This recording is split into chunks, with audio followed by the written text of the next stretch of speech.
हरिओम, नमस्ते। मैं मोनालिसा स्वागत करती हूँ मेरे YouTube channel Monalisa Sanskrit youth career पर।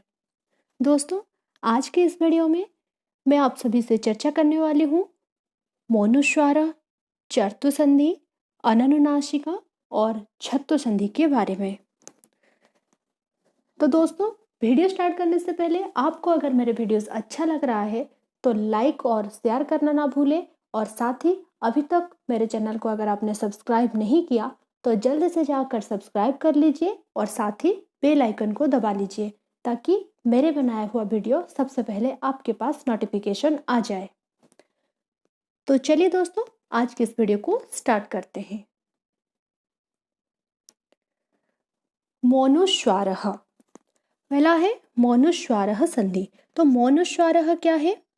उसका ये परिभाषा है कि यदि पहले पद के अंत में म हलंत आए और उसके बाद कोई भी व्यंजन आए तो म हलंत का अनुस्वार हो जाता है। यानी यहाँ पे सीधा सा ये कह रहा है कि अगर कोई भी शब्द है उसी के आगे, मतलब वो जो संधि हो रहा है ना, पूर्व पद का अंतिम वर्ण म हलंत है और उत्तर पद जो है उसका अगर पहला वर्ण कोई भी व्यंजन वर्ण है तो फिर उसका अनुस्वार हो जाता है, यानी व्यंजन का ही अनुस्वार हो जाता है। इसलिए हुआ मोनुस्वारः, यानी म का ही अनुस्वार, म का ही अनुस्वार कर लेना।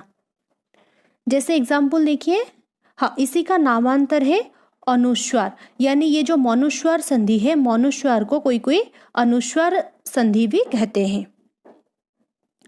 एग्जाम्पल देखिए इसका, हरिम प्लस वंदे, हरिम वंदे। यहाँ पे हरिम है ना, म हलंत है, तो म हलंत के बाद इधर जो व है वो एक व्यंजन है ना। जैसे अ से लेकर औ तक हमारे स्वर है और बाकी क से लेकर क्ष तक हमारे जो व्यंजन है, तो ये व जो है वो व्यंजन के अंतर्गत आ रहा है, तो इसलिए ये हो जाएगा, ये जो म हलंत है ये म हलंत का ही अनुस्वार हो जाएगा। तो क्या हो जाएगा? हरिम वंदे। वैसे ग्रामम प्लस याति, ग्रामम याति। पाठम प्लस पठति, पाठम पठति। सत्यम प्लस वद, सत्यम वद। धर्मम प्लस, सॉरी यहाँ चर होगा च, धर्मम प्लस चर, धर्मम चर। यानी यहाँ पे देखिए म हलंत सब में है और म हलंत के बाद ये जितने भी है इधर सब व्यंजन ही है। उत्तर पद का जो हमारा पहला वर्ण है वो सब व्यंजन वर्ण है।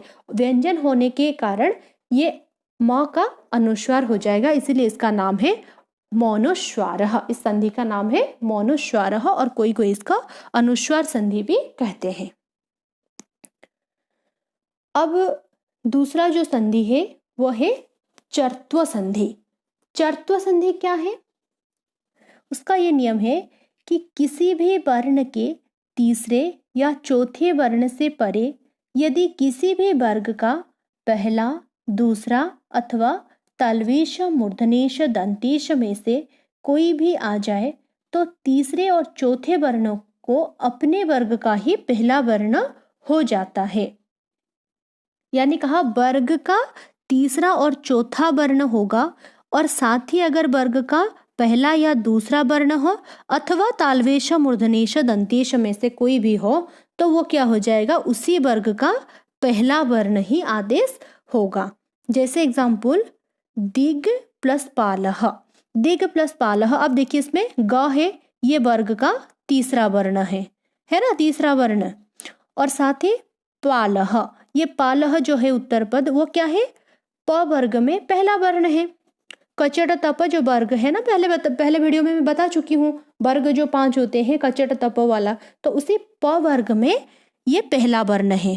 ठीक है, कौन सा वर्ण है? पहला वर्ण। तो अब हो गया ना, वर्ग का तीसरा वर्ण के साथ अगर वर्ग का पहला वर्ण है तो वो क्या आ जाएगा? वर्ग का पहला वर्ण आदेश होगा। तो कौन से वर्ग का पहला वर्ण होगा ना? जिस वर्ग में जो तीसरा वर्ण था ना उसी का ही पहला वर्ण, उसी वर्ग का। तो यहाँ पे ग है, ग यानी ये किस वर्ग का है? क वर्ग का।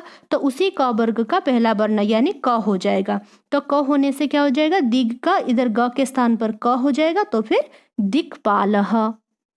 वैसे परिव्राड प्लस संगः, परिव्राट संगः। ये ड है, ड का फिर ट हो जाएगा। उसके बाद विपद प्लस सु, विपद प्लस सु ये हो जाएगा विपत्सु। क्योंकि ये जो द है, द त वर्ग में आता है, त वर्ग का पहला वर्ण वही त है, तो फिर आ जाएगा विपत्सु। क्योंकि इधर द है, द के बाद फिर दंतेश है। यहाँ कहा था अगर वर्ग का पहला या दूसरा वर्ण होगा अथवा तालवेश, मूर्धनेश या फिर दंतेश में से कोई भी वर्ण होगा, तो फिर यहाँ दंतेश है ना, तो ये स आ रहा है।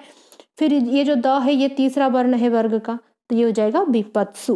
वैसे अनुष्टुभ प्लस छंदः, अनुष्टुप छंदः। ठीक है, तो ये था हमारे चर्त्व संधि। अगला जो संधि है वो है अननुनासिक संधि। तो अननुनासिक क्या है? पदांत व्यंजनों से परे अननुनासिका वर्ण होने पर पदांत व्यंजन के साथ पर वर्ग का पंचम वर्ण होता है, और उसी का क्या नामांतर भी है? वर्गीय प्रथम वर्णस्य पंचम वर्णे परिवर्तनम, ये उसका नामांतर है। नामांतर यानी ये अननुनासिका जो संधि है, अननुनासिक संधि को वर्गीय प्रथम वर्णस्य पंचम वर्ण परिवर्तनम भी कहा जाता है। क्यों कहा जाता है?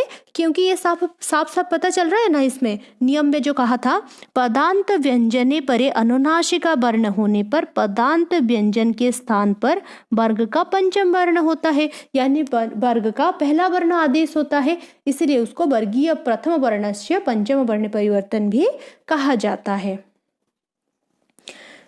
तो यही था इसका नियम, वर्गीय पहला वर्ण होगा और साथ ही अननुनासिका वर्ण हो तो उसी वर्ग का पांचवा वर्ण जो है वही आदेश होगा। इसी के आधार पर, इस नियम के आधार पर ये जो नामांतर है उसको कहा गया है, यानी उसका दूसरा नाम दिया गया है। अब देखिए, हाँ इसमें है अननुनासिक वर्ण है ना, तो अननुनासिक कौन कौन से है? अननुनासिका है व, न्य, ण, दंतेन और म, ये 5 है अननुनासिक। यानी ये जो वर्ग का 5 हमारे जो वर्ग होते हैं संस्कृत में, ये सारे वर्णों का वर्ग का जो पांचवा वर्ण है उसी पांचवा वर्ण को ही अननुनासिक वर्ण से ही कहा जाता है। तो उसका एग्जाम्पल देखिए, बाक प्लस मयम। अब ये बाक वर्ग का पहला वर्ण है और ये मयम, ये म जो है अननुनासिक है, तो फिर क्या हो जाएगा ना, वर्ग का पांचवा वर्ण ही आदेश होगा। तो फिर कौन सा वर्ग का ना, ये जो पूर्व पद का अंतिम वर्ण में जो पहला वर्ण है ना, वर्ग का पहला वर्ण है, तो उसी वर्ग का ही पांचवा वर्ण होगा। यानी ये क है, क वर्ग का है, तो क वर्ग का ही पांचवा वर्ण यानी वो आदेश हो जाएगा, क के स्थान पर वो आदेश हो जाएगा। तो बाक प्लस मयम, बांग मयम।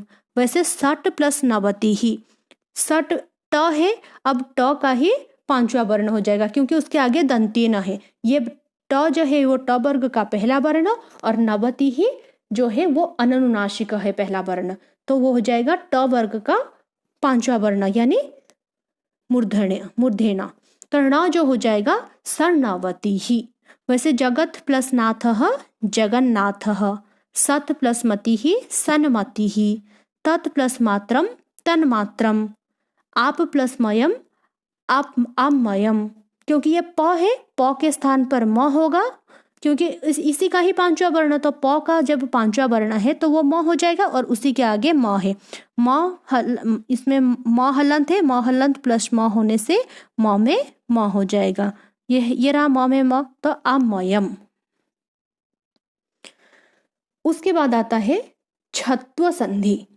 छत्व संधि क्या है? इसका ये नियम कह रहा है कि इसका पहला नियम है किसी भी वर्ग का पहला, दूसरा, तीसरा या चौथा वर्ण पद के अंतिम में हो तथा फिर तलवेश के बाद कोई भी स्वर अथवा य, र, ल, व, ह अथवा अननुनासिका वर्ण हो। अननुनासिका ये सब है, यम, गण, नम जो है ये सब है अननुनासिका। तो ये सब होने से तालवेश का छ तथा तवर्ग का च वर्ग हो जाता है।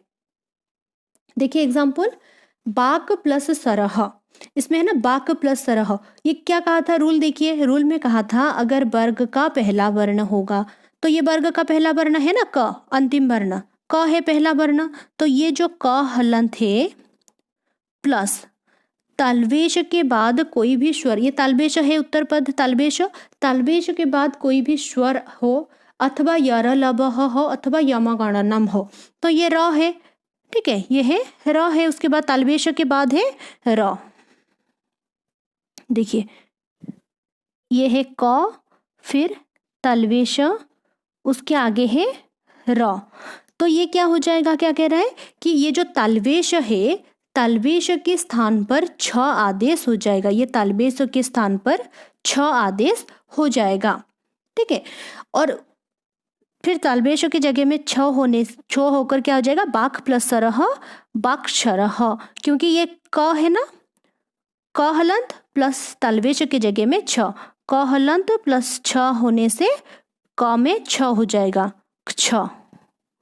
ठीक है, बाक्षरह।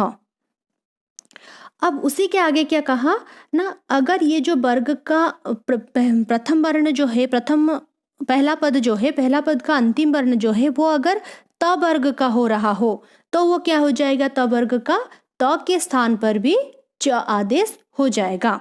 यानी ये या जैसे क था ना, इधर अगर त है, त वर्ग वाला है, तो फिर इसी त के स्थान पर च आदेश हो जाएगा, और आगे जैसे तालवेश के स्थान पर छ हो रहा था वो वैसे ही छ ही रहेगा।